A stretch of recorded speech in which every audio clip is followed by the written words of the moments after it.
Good afternoon, everybody. We have gone live now. This is Blue Table Talk, and I'm your host, Deborah Jones, along with my co-host, Toria, and also have a special guest tonight. I'll introduce him later.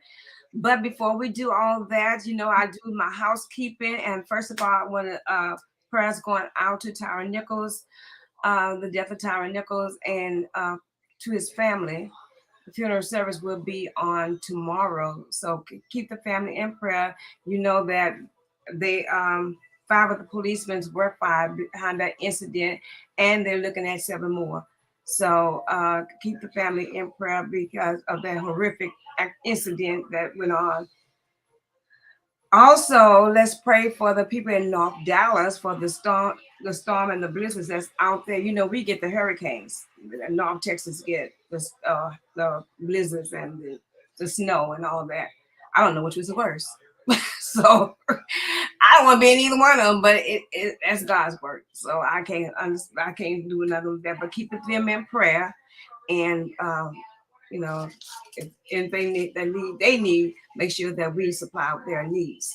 Also, in case you missed it, President Biden threw out a question: what would happen if they ended the COVID-19 emergency on May 11th? Because that's when it's going to end, on May 11th, and that means that test and treatment will not be supplied, and you probably have to pay out of your pocket. But for those who have insurance, they'll be okay because their insurance will pay for it.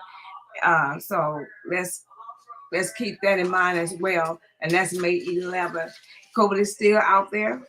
We thought that it was gone because now we got relaxed. We don't wear our masks. We don't do it with the things that we're supposed to do, and people are catching COVID.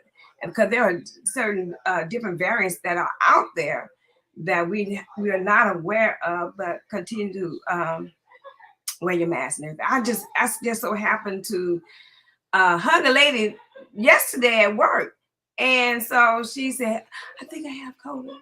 I said, huh? "You gonna hug me?" So anyway, so let's keep everybody in prayer so that we can stay away. And if you're sick, guys, stay home. That's point blank. That's knowledge. You sick, stay home. So let's all take care of ourselves. Wash your hands, wear your mask, and keep your distance. And I still keep my distance. I do still wash my hands, and I clean every table there is that where I am, and I wear my mask. So just in case it comes my way again.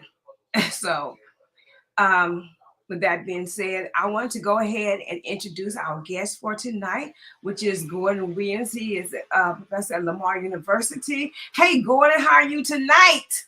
Doing fine, and you? It is so awesome that you accepted the invitation to Blue Table. I've been trying to get you on for the longest. You know that. It's a pleasure to be here. So, with that being said, Gordon, I know a lot of people do not know you. So, can you give us a short snippet of yourself? I'm originally from Cleveland, Texas. I'm the TV studio operations manager at Lamar University. So I've been working here since 1999, and I have the opportunity to help students learn how to create content for news, commercials, documentaries, short films, etc. So, what are some of the roles of the director of operations? Well, one of the things I do, I actually train students to go out and videotape government meetings. So Mm-hmm. Beaumont City Council, Port Arthur ISD, Jefferson County Commissioner's Court. Those are some venues that throughout the years our students have went out and did the recordings, and they actually air on government channels or educational channels here in the area. So they're getting valuable hands-on experience. It's something they can put on their resume. Then I also help with the weekly newscast, LUTV News, that we'll be having this semester. So again, students are getting hands-on experience so they can go out and work in a local news station, be reporters, work in production. We're trying our best to create well-rounded media professionals. Oh, okay, good. And they're students. They're not outsiders that just come into the state studio or what. They're all students. Yeah, they're all students. So I they're students, but I tell them that I see you as professionals because your career starts now.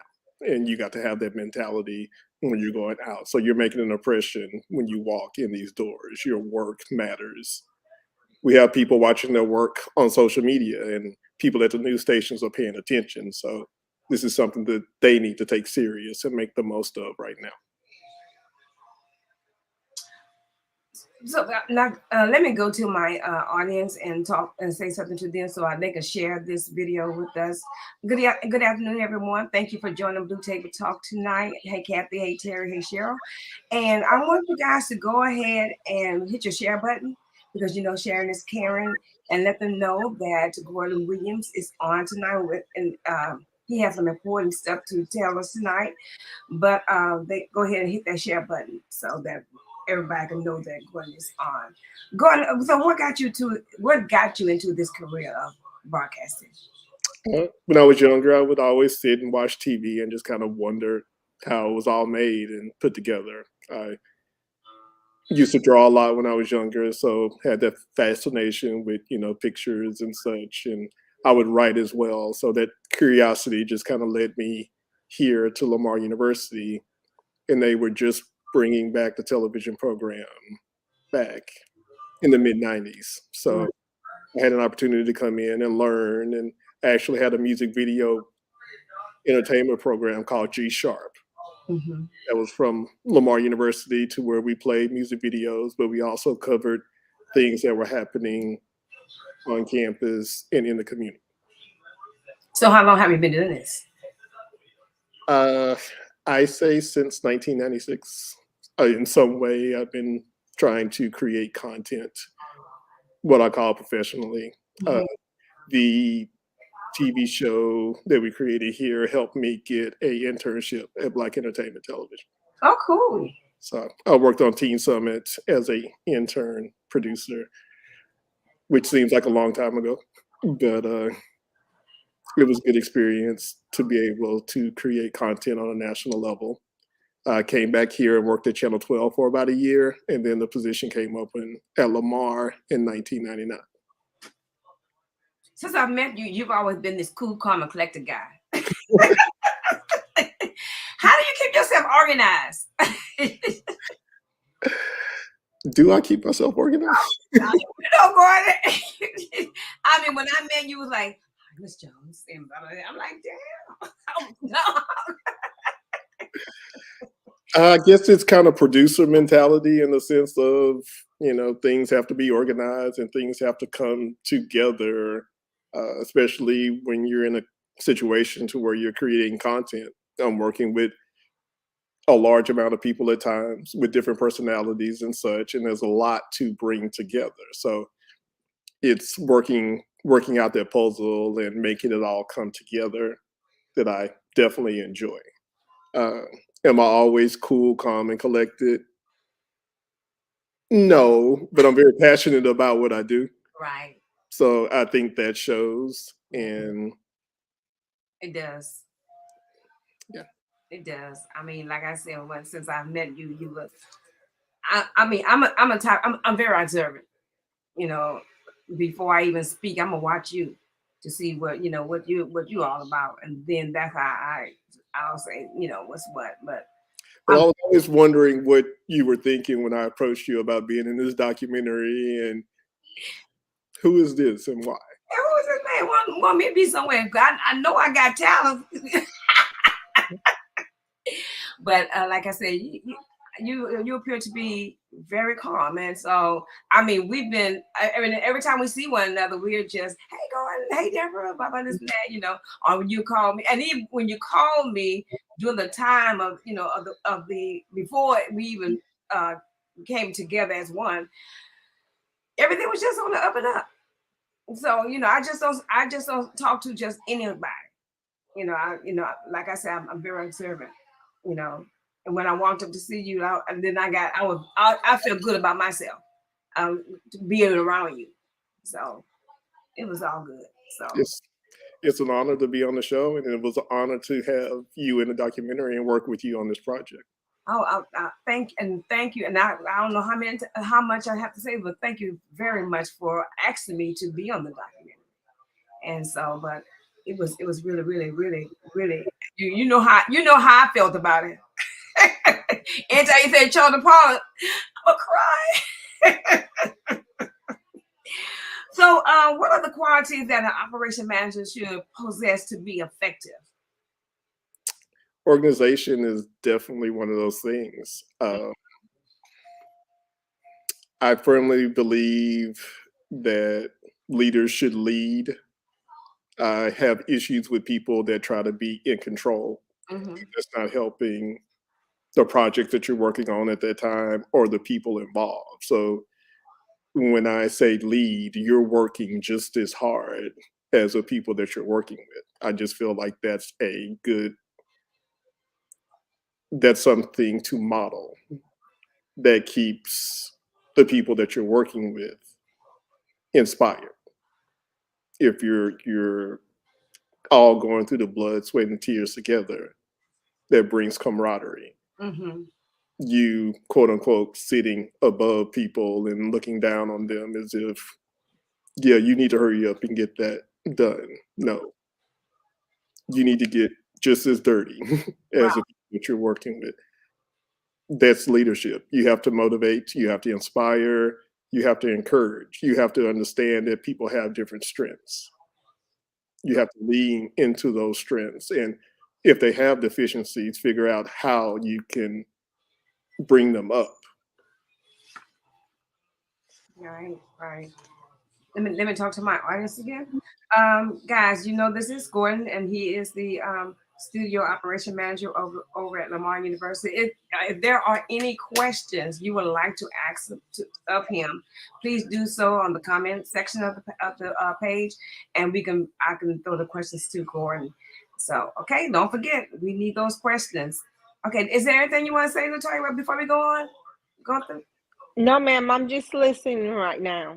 I'm hurt, Latoya. Okay, so what is your daily routine at the studio? Daily routine, it varies. There are some days to where I'm videotaping government meetings, Jefferson County Commissioner's Court, Beaumont City Council.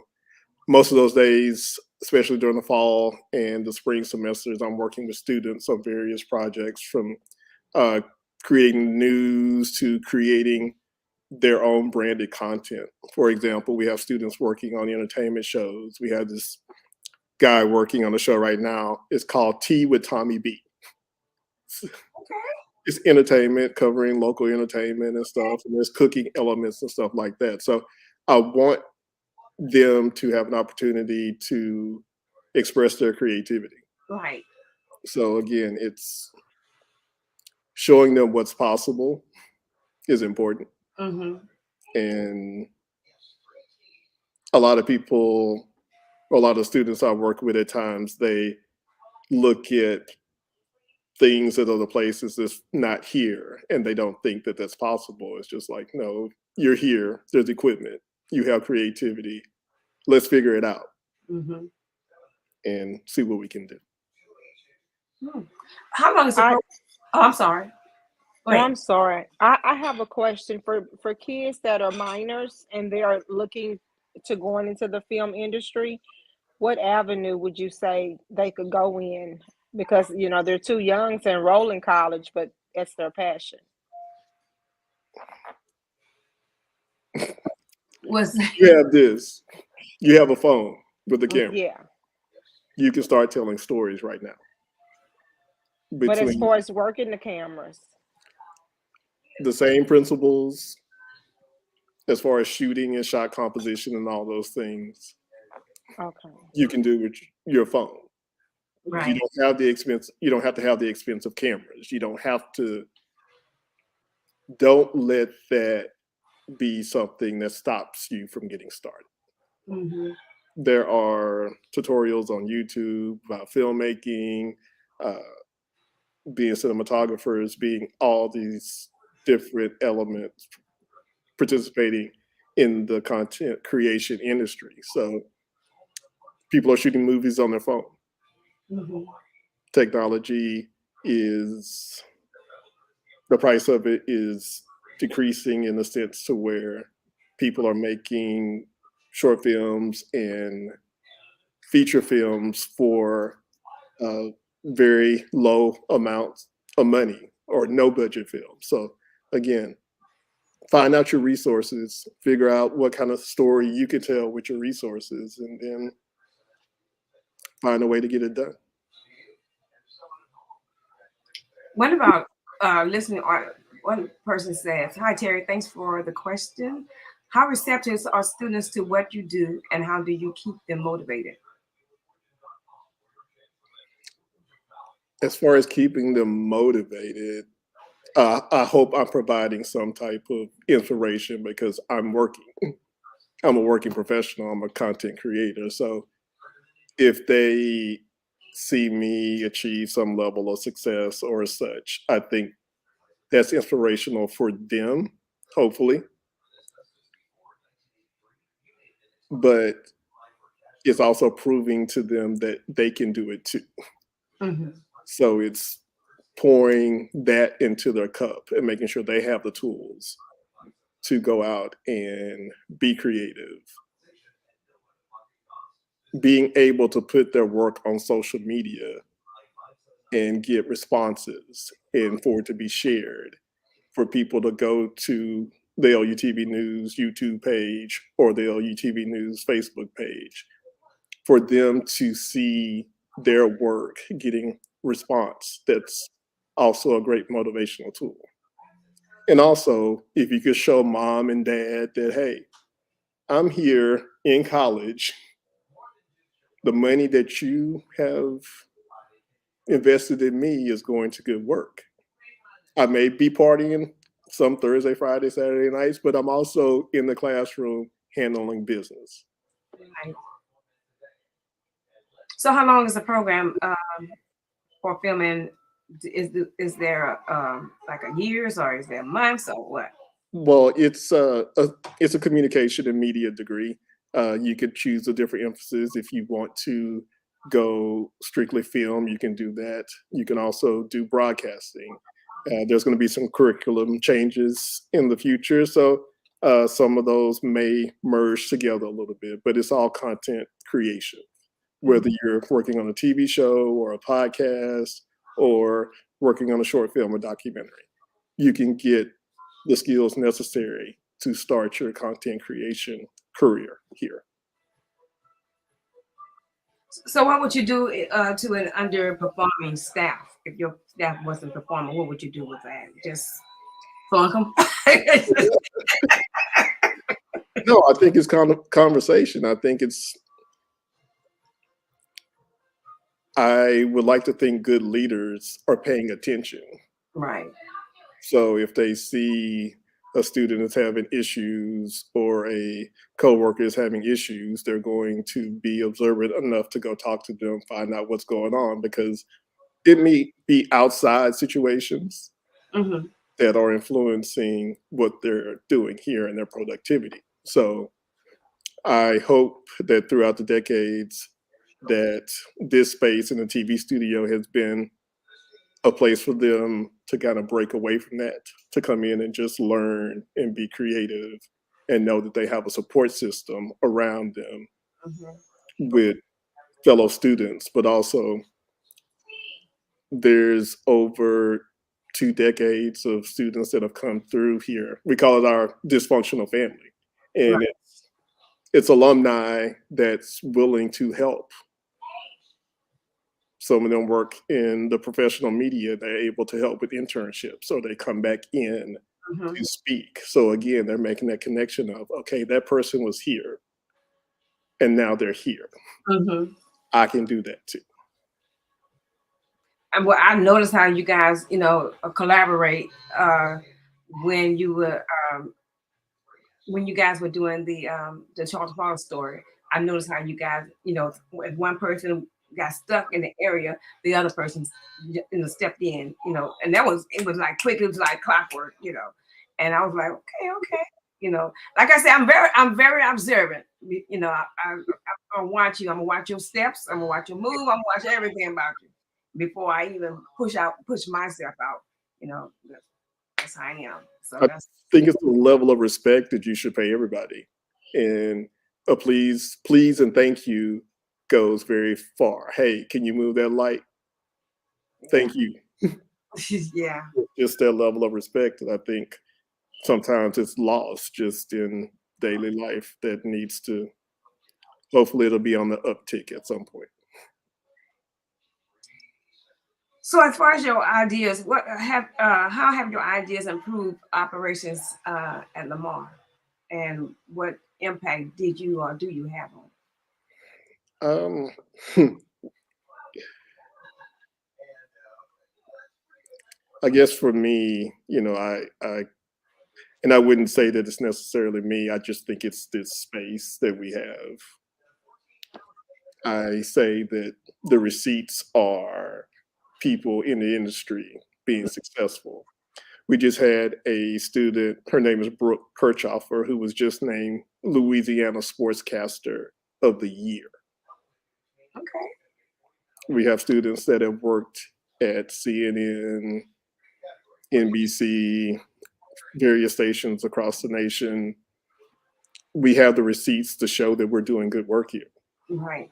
If you go to our Facebook page at LUTV News, you will see profiles of alumni Mm-hmm. that are being successful in the industry. So there's something about this space that has gives birth to creative, successful people. I was telling somebody earlier today that if you're in Southeast Texas right now, if you're consuming media, if you're watching the news, if you're watching a corporate video for your job, commercials, any type of video or media, at some point, probably somebody from this space created that piece of media. Mm-hmm. And I hope people realize the impact of that. Even you going to church, Mm-hmm. some of those people earn their skills in this space, in this department. The Department of Communication and Media has a larger reach than most people believe. And now with they will talk about us, the Charlton Pollard story, having the opportunity to tell that story and for it to be recognized internationally Mm-hmm. at a film festival in Paris, I think that's huge. Yeah. So let's go ahead and talk about that. Beaumont's Black History. Black History is coming up. Let me think. February starts tomorrow.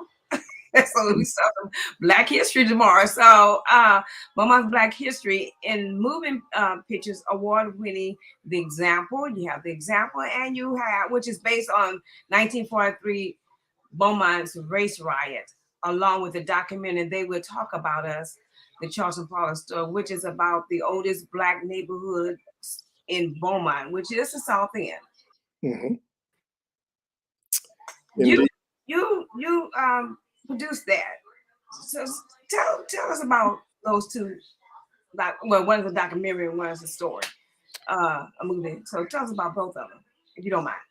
So the example is historical fiction short film about the 1943 Beaumont race riot.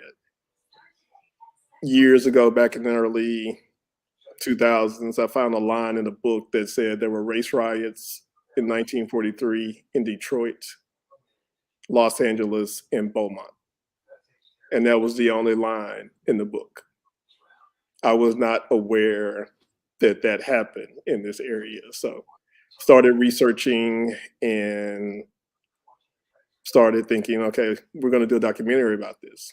Well, long story short, the documentary didn't come to fruition, but we had all this information about the race riot and we wanted to do something with it. So in 2012, we decided we wanted to take that research and put a narrative fiction story to it. So that's how the example came to be, which is about the decisions that two fathers have to make during the race riot that will eventually change their lives and the lives of their family.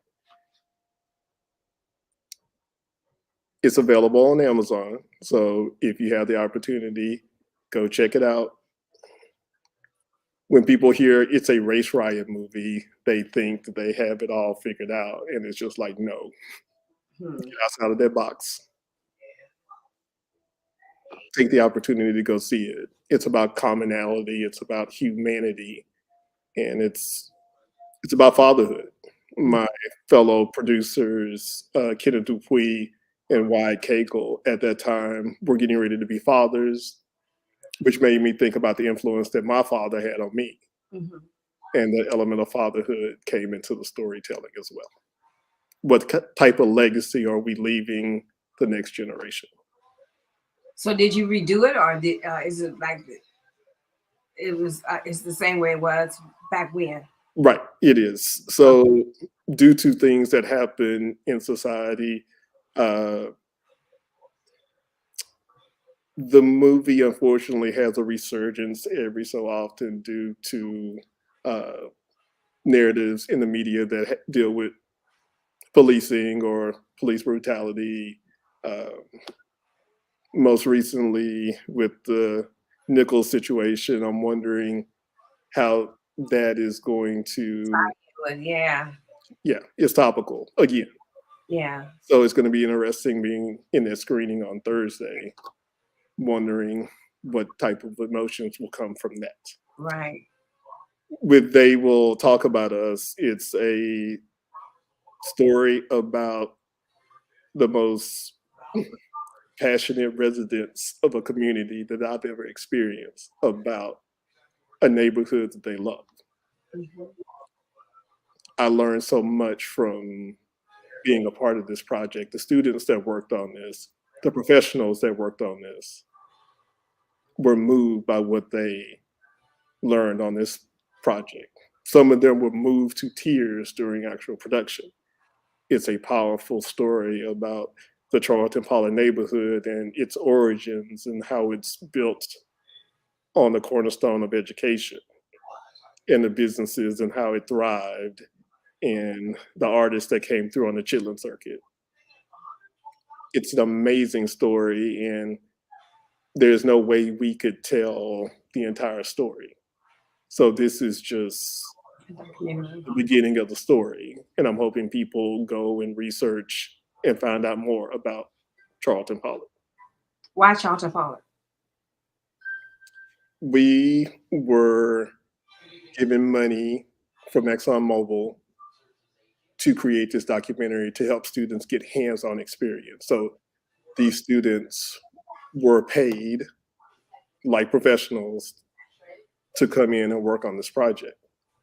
And that's huge that they have the opportunity to do that instead of having to go to McDonald's and work or other places. They're actually able to get paid Mhm. in the profession that they want to pursue. For them to be able to be attached to a project that's kind of garnering the success that it has, I think, I hope that's inspirational for them to move forward creating content that night at the premiere at the Jefferson in front of a packed house, Mhm. be able to stand up on that stage and be able to embrace that moment. That was important for me. Right. So you did that at the Jefferson Theater, the premiere at the Jefferson Theater. Now you're doing it at the Lamar Dishman Auditorium. Um, what happens if it's overcrowded? You know, you I, know, 'cause a lot of people really still haven't seen it, right. I and was so in contemplating that and trying to figure out what conversations I need to have tomorrow, possibly. So we will see.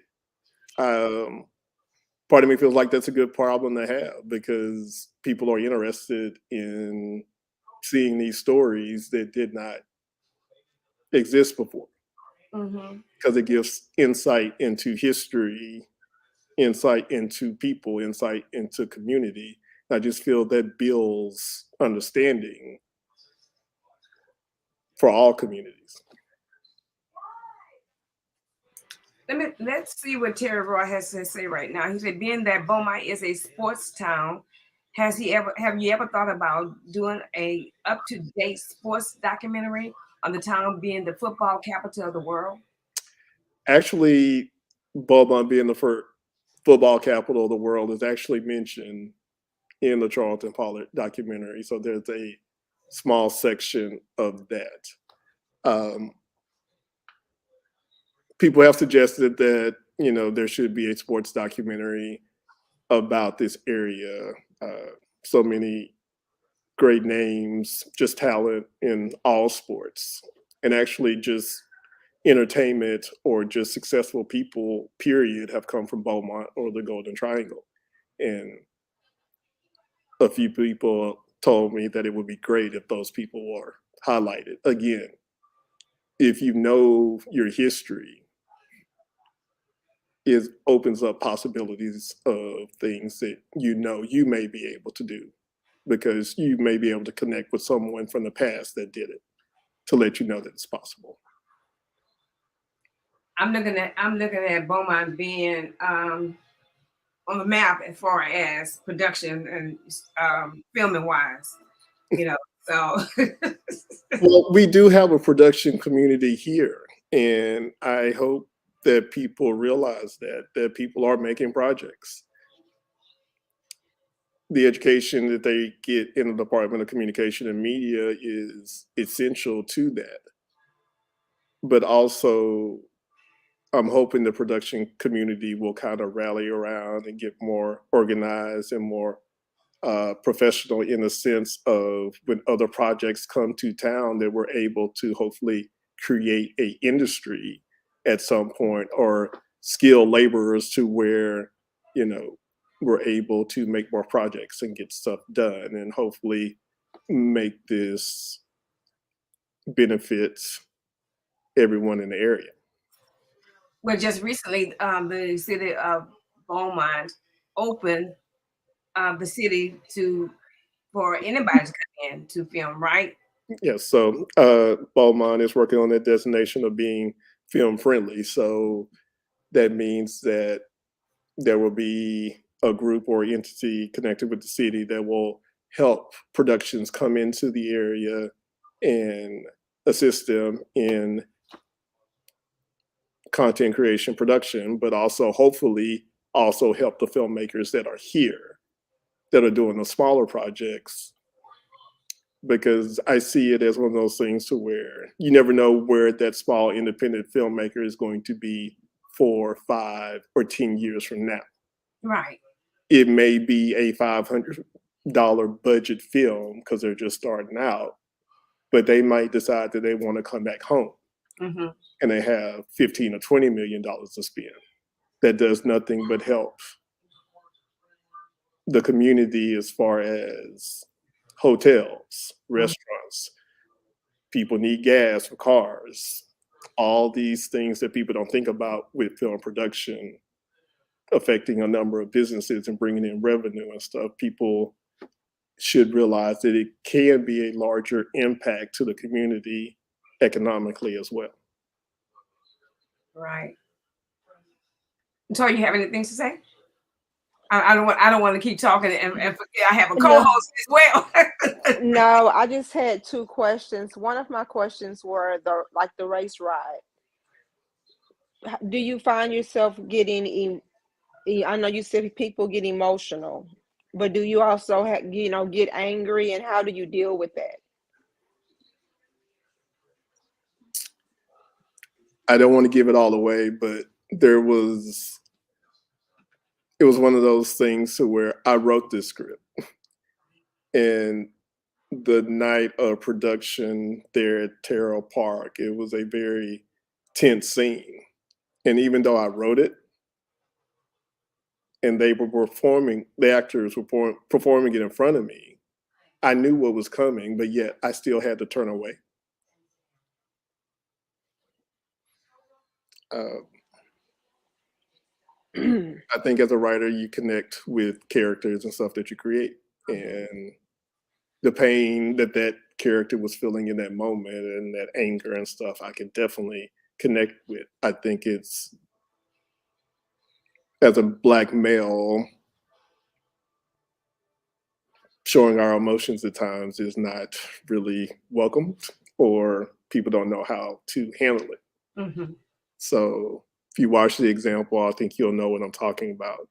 And it's that moment um, towards the end of the film to where that pressure and that anger is just kind of let go. Mm-hmm. And I feel that even when watching it today. So I'm wondering on Thursday when I watch the example and it goes into the Charlton Pollard story. Uh, both are about community, and there's a thread through line there, but they hit different notes. So I'm wondering how that ride is going to be. And did you ever fear of getting backlash for doing this type of film? Yeah, there was definitely conversations because we were starting production in the midst of what was going on in Baltimore, Ferguson, in that period of time. We were in the middle of production or pre-production and trying to figure out, okay, should we make this movie? So there was a lot of different emotions. And then I'm also working with two Caucasian producers. So the discussions we were having about race relations and what was going on, I feel like it helped make a stronger story. The communication was necessary. We had to have difficult conversations, but iron sharpens iron. And I think that made a stronger project. Mm-hmm. I'm actually going to have the opportunity to go to the Texas State Historical Meeting at the beginning of March to talk about the 1943 Beaumont Race Riot and the example. Mm-hmm. So I think we feel good that the fact that this short film created here in Beaumont, Texas, is still carrying some emotional weight and still reaching people years after it's been premiered. When choosing your documentary, how did you choose your characters? As far as the interviewees, we talked to over 30 people, um, just learning about the community. And every time we would talk to somebody, they would point us to somebody else. So at some point, we realized that, hey, we need to sit down and limit the number that we're going to talk to. So, I mean, for weeks, Jonathan Tippett and I, the uh, other producer and editor, trying to figure out the best people to talk to. And the choices that we came to finally, we felt like they were the best people to tell this story. But also, we felt like you all trusted us to tell your story. Mm-hmm. And that was humbling for us because this is you all's legacy. And I'm sure it wasn't difficult. Yeah, I'm sure it was difficult for you all to, okay, I'm pouring my heart out. I'm telling you my memories. I'm telling you my past. I'm telling you my history. I'm sharing my emotions. I'm sharing my tears. What are you all going to do with all of this? So we were honored to be able to attempt to try to tell a story that was just a little reflection of what you all share with us. And again, we couldn't do it. We couldn't tell it all. But the small segment that we shared, we hope that you all were pleased with what you all saw on the screen, and that this project is something that you all are proud to be a part of. And that's the entire community. How often do you cast at Beaumont? It depends on what project I'm doing at the time. So when we did the example, we had auditions here in Beaumont, and we also had auditions in Houston. So it is, there's a lot of talented people in Southeast Texas. Mm-hmm. from musicians to actors. Uh, again, the content creation of film, people don't think about all the different industries and that it connects to because you got to feed people, so you need people that cater. That's right. Never got to feed them. Right, you need people that work in wardrobe. You may need somebody to sew something. I mean, there's all different elements that go into this. We had to find classic cars from the 1940s. Right. So again, it's one of those things. There's so many different resources Yes. uh, that goes into this to where there's a lot of opportunity there. Yeah. Tori, I saw you moved over, so yes, ma'am. No, I wanted to ask something, but it's a little emotional for me, so I'm just not going to ask that question. But I do want to ask, as far as you, do you have people that are like really camera shy, that doesn't like to interact with other people, that just strictly work behind the scenes? Most definitely. Most definitely. Okay. Um, I'm an introvert. Um, I do extroverted things, but I'm definitely an introvert. So, um, and I dance salsa and do some other extroverted things, but it's really you'll find me in a coffee shop with my laptop or, somewhere kind of quiet in the corner. That's the energy that I have. So, Mhm. but I think it takes those type of people as well. Yeah. I feel like I'm the introvert, but I can create something and give it to extroverted people and they can breathe life into it. Right. Exactly. Our That's and our all. strengths merge and create something new and different. Do you think if you was not from this area, do you think if you were back home, you could have been as successful as you are in Beaumont doing this? Oh, I mean, I live in Cleveland, Texas, so I'm commuting every day. So this is, Oh, okay. yeah, no, this is the group of friends that I've had and I worked with throughout the years. There are some of them that were always like, "Hey, we're going to go out to LA and do the whole thing," but there's a group of us that just like we really didn't want to go to LA or do that whole thing. It's just being able to create projects in this area and have more creative control and be able to get the majority of your vision out Mhm. is is something that we enjoy. So I mean, would we like to work on larger platforms? Yes, that's something where we're always striving to do.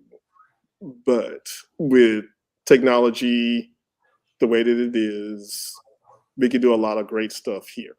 Mhm. And again, if we can build an industry or get people to be more professionalized in what they do here, I think it can open some doors and uh, we can grow a larger production community. So would you work with someone else? Oh, most definitely. It's all about the time, the project, and money. And the fact that is there enough money or enough resources to get said project made? Mhm. Uh, even with the example, it is the Beaumont race riot is something huge. We didn't have the money to burn down buildings and have hundreds of people fighting in the streets or any of that kind of stuff.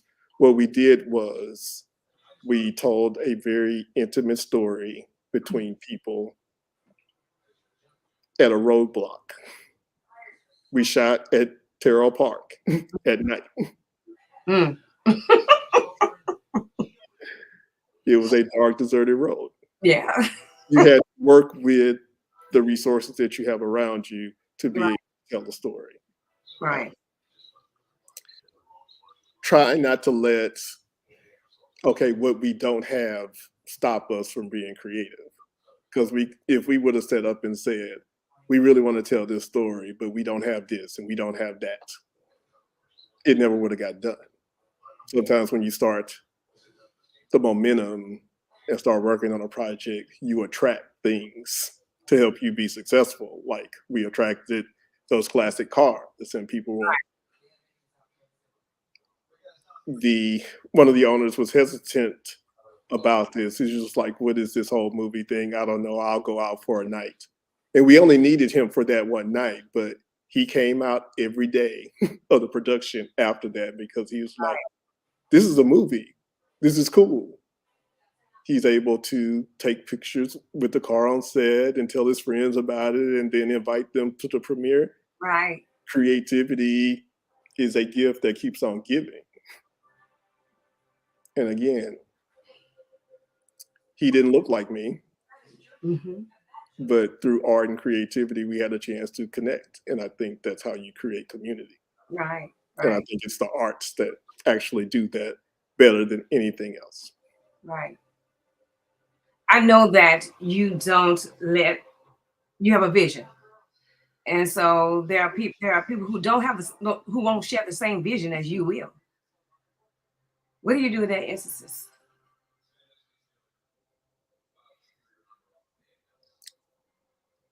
This is still a lesson I'm still learning to this day at 7:16 p.m. on Tuesday. Not everybody's going to see my vision. Not everybody's going to be as passionate as I am. And I have to keep reminding myself that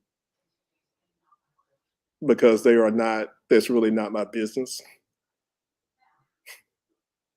I have to mind my own business, whether they want to jump aboard or not. I'm going to leave it up to them when they realize it. Again, not my business, not my. Right. If they come in, they come in. If they don't, they don't. Yeah. Right? Yeah. Simple as that. Yeah. You can't let it overwhelm you, or you can't let it just pull down on you, and then bam, your vision is gone. Yeah, and I've let that happen before. And when you know better, you do better. You know better, you do better. That's why you need me on your team. I do. I don't know if I can afford you. That's why you need me on your team. So, but you guys know that Gordon is just not the professor at Lamar University or the studio operation manager at Lamar University. He's also a salsa dancer. So there's something coming up real soon, right? Yeah, we will be at Cotton Creek Winery on Friday, having salsa. We do salsa and bachata lessons starting at 7, and then we'll social dance at 8. So salsa, cumbia, merengue, bachata, cha-cha.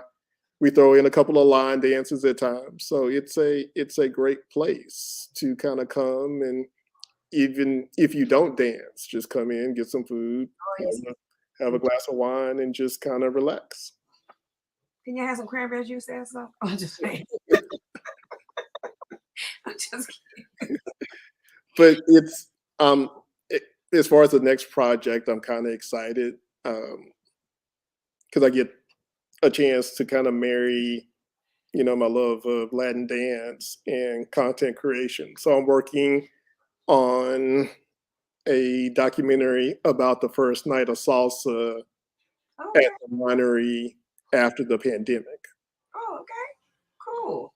So it's more than just about dance. It's about the people in the community that's kind of come around what we have there at the winery that's been going for over 13 years. Right. You never plan to move it, because I know that little area is so small, because I'm like I told you, that's how I met you during that time, but I didn't know exactly who you were. But because I went to salsa dancing with a cousin of mine. Mhm. So they say, this guy who's gonna do that. I said, oh, okay. Just on to the side. I look bad. But you plan on just keeping it there or ever moving it? Because a lot of people always show up. Yeah, no, that's home. That's home. So definitely be there. But if you go to Balamos Beaumont on Facebook, there's a group with other uh, to where you can find out about all the salsa dancing events here in Southeast Texas and Southwest Louisiana. So again, we have a community that exists, and hopefully we're able to dance a couple of times a month, Right. including the winery. And we were actually just at Sidelines this past weekend. So with I the was South. at Hmm? but you must have gone Friday or Saturday. Saturday. Okay. Saturday. I thought So it it was was, our first time there, and we like the venue. So hopefully we'll be able to go back. okay. Okay. So Go ahead, Tori. I'm sorry. Whenever you guys shoot movies, do you have to pay the city a certain amount of dollars to shoot in the city? That depends on the city, but it also depends on where you are, who owns the property, who you know. Mm-hmm. They're giving you permission. Again, I feel like it's about communication. Mm-hmm. Uh, with the example, we worked with the city and they were very helpful because, uh, again, we had a small production, but we still came in and put people in hotels and we bought food and craft services and people got paid, and that money eventually goes into the economy. Mm-hmm. So I think it's just business. You got to work your relationships and work your networking, and if you don't ask, you don't know. Right. Mhm. Right. You definitely don't want to get in trouble. No, not at all. Yeah. Yeah. But no, I mean we haven't shut down city streets or anything like that yet. But if those kind of conversations happen, then yeah, we're definitely talking to the city, and we want to be professional in what we do because hopefully there's going to be people coming after us to do film and other content creation projects. So we need to leave the best impression possible so this can continue to happen. Captain Wingate says, "What wasn't there another riot in Beaumont after 1943?" I've heard that there were 3 riots in Beaumont, and I'm only familiar with the 1943 Beaumont race riot, so I am wanting to be educated. And another thing is I'm wondering what was going on in the Charlton Pollock community while the race riot was going on, because they were very close to the port, but I've never heard any accounts from people that lived in the Charlton Pollock community about those 3 days and what was going on. Because That was in 1943. yes, I wasn't born yet, so I can't tell you. well, and it seems like Charlton Pollock was a very strong community. So was it one of those situations where like we don't want none of that, so we're not going to go that direction? So again, I'm just wondering how the people in the neighborhood Right. were feeling. Uh, I heard stories of people throughout Beaumont to where Black families, the men were hiding in bushes outside of the house just in case some people came up Right. to protect themselves. So again, I'm just wondering what was going on in the Charlton Pollock neighborhood at that time. Was there a concern? How did they react during that time? I know there was a riot in the 60s. And I was born then. But it was in like in the north of town. Okay. So It was either the late 60s or the early 70s. I can't remember, but I know it's in the north end of town off of Gladys or somewhere like in that area. But I can't tell you too much about it. But But again, I think it's one of those things to where this kind of history needs to be shared. mm-hmm, right, Having those discussions are important. Uh, again, if the next generation doesn't know what has happened, we don't want that to happen we don't again. want it to happen again. Right, exactly. Yes, ma'am. Your story.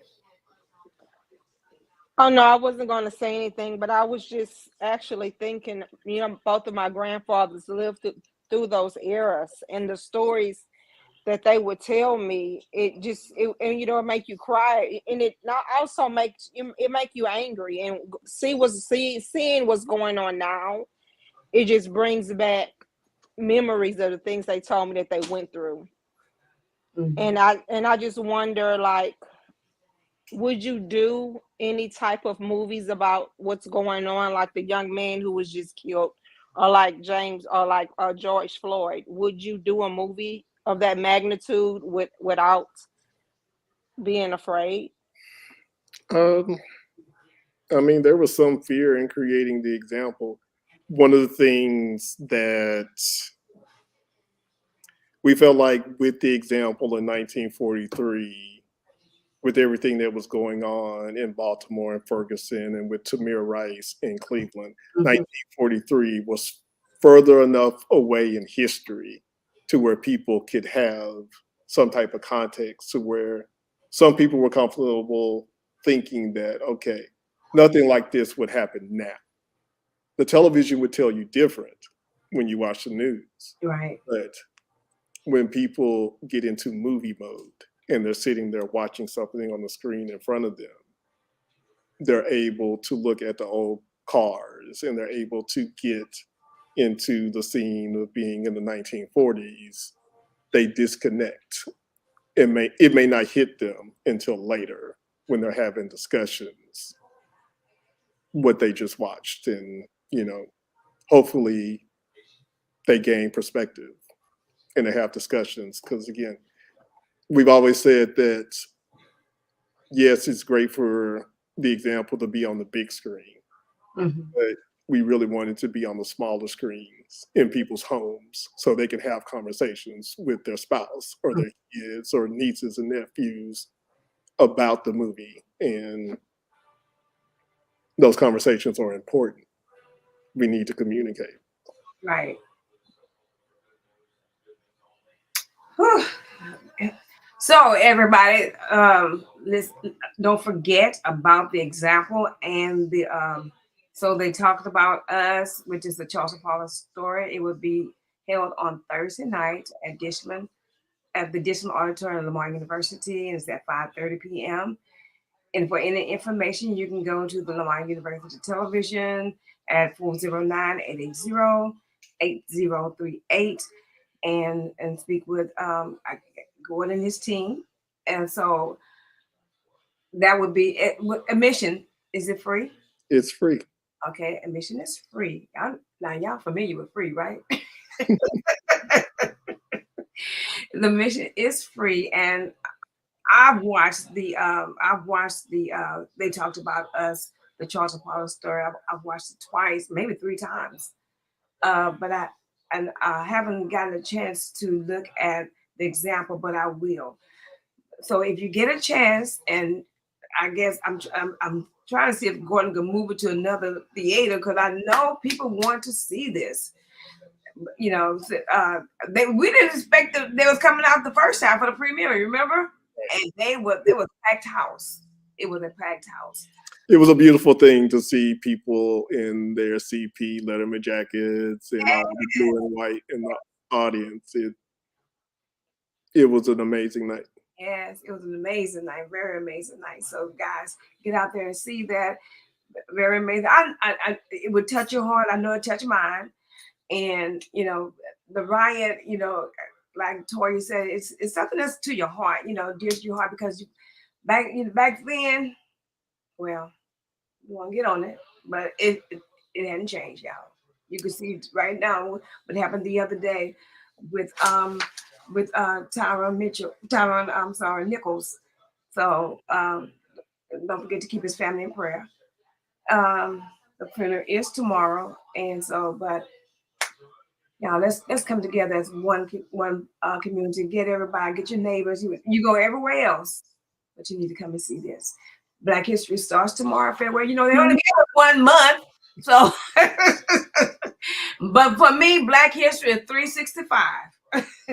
I'm telling you now. So go out and see, I support. want to I want to thank the Center of History and Culture and the Office of Diversity and Inclusion, Equity, and Community Relations on campus here because they see the value in the work.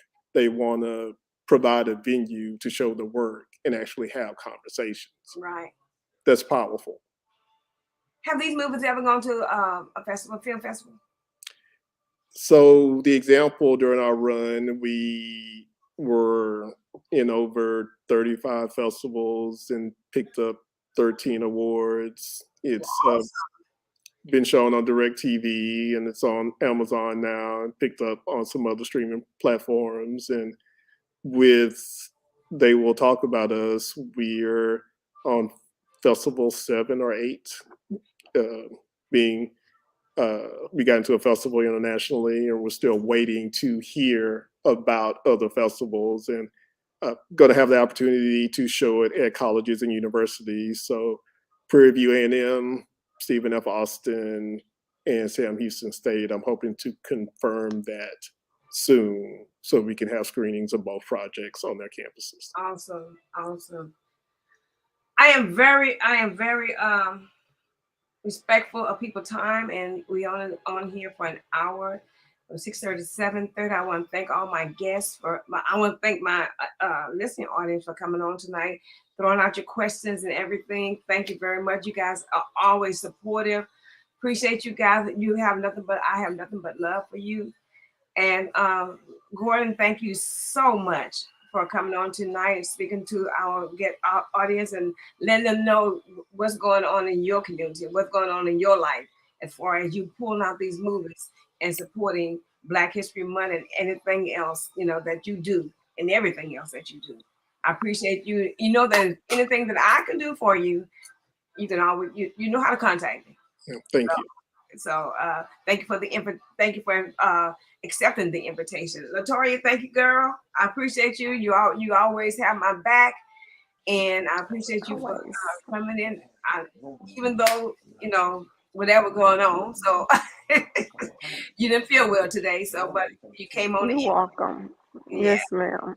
hmm So, with that being said, God bless you and God keep is my prayer. If I can do anything to help you guys along the way, then I know that my living is not in vain.